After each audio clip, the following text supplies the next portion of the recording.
लग रहे हैं भगवान। धोरी भरे अति शोभित श्याम जो, तैसी बनी सिर सुंदर चोटी, खेलत खात फिरे अंगना पग, पैजन बांधती पीर कछोटी। वाचबिको रस कान बिलोकत, वारत काम कला निधि कोटि। अरे काग के भाग कहा कहिए, हरि हाथ सुले गई माखन रोटी। महाराज जब भगवान अपने आंगन में माता उनको खाने के लिए रोटी देती है, भैया कागा आते हैं और उनके हाथ से सुंदर उस रोटी को चुरा करके ले जाते हैं। उन्होंने सुंदर उसका बखान किया। सूरदास जी महाराज, सूरदास जी महाराज बचपन से जन्मांध थे, भगवान की बड़ी भक्ति किया करते थे। महाराज एक बार उनके पिता ब्राह्मण थे, सुंदर भगवान सत्यनारायण की कथा करने के लिए किसी यजमान के यहाँ गए। और जब यजमान के यहाँ गए तो यजमान जी ने सुंदर ब्राह्मण देवता को एक मुद्रिका दान दी, अंगूठी पहना दी। तो बड़े गरीब ब्राह्मण थे, उन्होंने जाकर के झोपड़ी में रहा करते थे। तो जब उन्होंने अंगूठी को किसी सुंदर एक स्थान में छुपा दिया उनके पिताश्री ने, तो महाराज चूहा आया और उस अंगूठी को निकाल करके अपने बिल में ले गया। और जब बिल में ले गए तो महाराज सूरदास जी के पिताजी ने देखा तो जिस स्थान पर अंगूठी रखी गई थी उस स्थान पर अंगूठी है ही नहीं। तो बेटे को कहने लगे, अरे भैया तुम तो बहुत बड़े चोर हो, तुमने अंगूठी चुरा ली है। बड़ा दुख हुआ श्री सूरदास जी महाराज को। कहा, पिताजी हम बताएंगे अंगूठी कहाँ है, लेकिन फिर हम घर में रुकने वाले हैं। बताया कि जो आपकी मुद्रिका है वो उस स्थान पर है। जैसे महाराज उन्होंने देखा तो बड़ा दुख हुआ और श्री सूरदास जी महाराज अपने घर को त्याग करके और भगवान के भजन को चले गए। बोलो भक्त वत्सल भगवान की। आगे चल करके भगवान जब धीरे धीरे बड़े होने लगे तो भगवान ने सोचा कि भैया गोपियां किसी न किसी माध्यम से हमारे घर में आती है हमारे दर्शन को करने के लिए, क्यों ना आप गोपियों के घर में चला जाए। बोलिए जय श्री कृष्ण। तो भगवान ने सुंदर एक मंडली बनाई। भगवान कहते हैं ग्वालाओं एक खेल खेलते हैं। भैया कौन सा? भगवान कहते हैं चोरी चोरी का खेल खेला करेंगे। भैया किस चीज की चोरी करेंगे? भगवान कहते हैं दूध दही माखन की चोरी किया करेंगे। लाला कहते हैं अरे कृष्ण भैया तुम्हारे घर में 9 लाख गायें हैं और तुम दूध दही की चोरी क्या करोगे?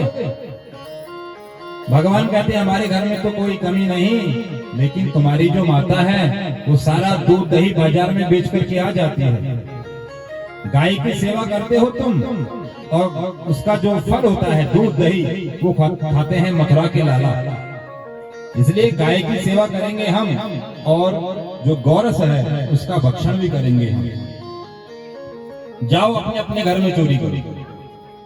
भगवान ने भेजा तो कुछ जो बाला है ग्वाला है वो सफल हुए और कुछ विफल हुए। भगवान ने एक मंडली बनाई और मंडली बना करके भगवान उसके अध्यक्ष बने। घर घर में जाकर के चोरी होने लगी और जब घर घर में चोरी होने लगी तो जितनी भी गोपियां हैं तो भगवान के दरबार में आकर के माँ यशोदा के घर में आकर के भगवान की शिकायत करने लगी। अरे माता भैया तुम्हारा जो लाला है ये घर घर में आकर के चोरी करता है। माता कहती कि अरे बहन क्या करता है बताओ। तो जो गोपियां हैं वो भगवान से कहने लगी, वत्सां मुञ्चन् क्वचित् समये क्रोध संजात हास स्तेयं स्वादत्यधिदधिपय कल्पतैस्तैव योगा मनकान् भोक्षं विभजति सचेत् नाति भाण्डं भिनत्ति द्रव्यालाभे सगृह कुपितो याति परकोपकोसाम्। पहली गोपी कहती है, एक और भगवान को देख रही है और इधर माता के पास शिकायत कर रही है। तो क्या कहती है? कहती कि माता वत्सान मुंचन क्वचित असमये। अरे माता, ये तुम्हारा जो लाला है कृष्ण, ये हमारे घर में आता है और क्वचित असमय पर आकर के हमारे छोटे छोटे बछड़ों को खोल करके और भाग जाता है। भगवान जब किसी जीव का उद्धार करते हैं तो असमय पर भगवान उस भक्त का उद्धार कर देते हैं, उसके सारे पापों को नष्ट कर देते हैं। तो कहती है कि देवी बहन, इस प्रकार से तुम्हारा लाला आता है और सारे बछड़ों को खोल करके चला जाता है, और जब हम डांटते हैं तो ये मुस्कुराने लगता है, और इसकी मुस्कुराहट के कारण हमारा जितना भी क्रोध है वो क्रोध शांत हो जाता है। दूसरी गोपी कहती है, मैया हम कहते हैं कि लाला भैया, तुम्हारे घर में इतनी गाय है, इतना गौरस है, तुम उसका भक्षण क्यों नहीं करते, तुम चोरी क्यों करते हो? तो तुम्हारा लाला कहता है कि अरे मैया भैया, चोरी का माल खाने में आनंद ही कुछ और है, इसलिए हम चोरी करते हैं। तो हम कहते हैं कि लाला भैया, जितनी मर्जी उतना खा लो, लेकिन चोरी मत करो। लेकिन तुम्हारा लाला जो है मानता नहीं। तीसरी गोपी कहती है कि बहन, हमने अपने ऊंचे स्थान पर अपने माट मटकों को रख दिया, लेकिन तुम्हारा जो लाला है ग्वालों के साथ में एक दूसरे के कंधे में चढ़ करके सारे मटकों को फोड़ करके और दूध दही खा जाता। तीसरी गोपी कहती है, बहन हमारे घर में तो न गाय है और न गौरस, तो भैया आपके घर में क्या करता है? कहा कि देवी हमारे घर में एक बार तुम्हारे कृष्ण आए और आकर के जब देखा कि यहाँ दूध दही माखन कुछ नहीं है, तो हमारी जो लाली है छोटी कन्या, वो एक कमरे में सो रही थी, और जब कमरे में सो रही थी, इन्होंने आकर के उसकी जो चुटिया है वो खटिया से बांध दी, और जोर से आकर के उसके कान में आकर के चिल्लाया, और जैसे ही चिल्लाया तो बालिका ने सोचा कुछ भूत आ गया, कुछ प्रेत आ गया, और जैसे ही उठ करके भागने लगी तो उसकी जो चोटी थी वो खटिया से बंधी थी, एकदम डर गई।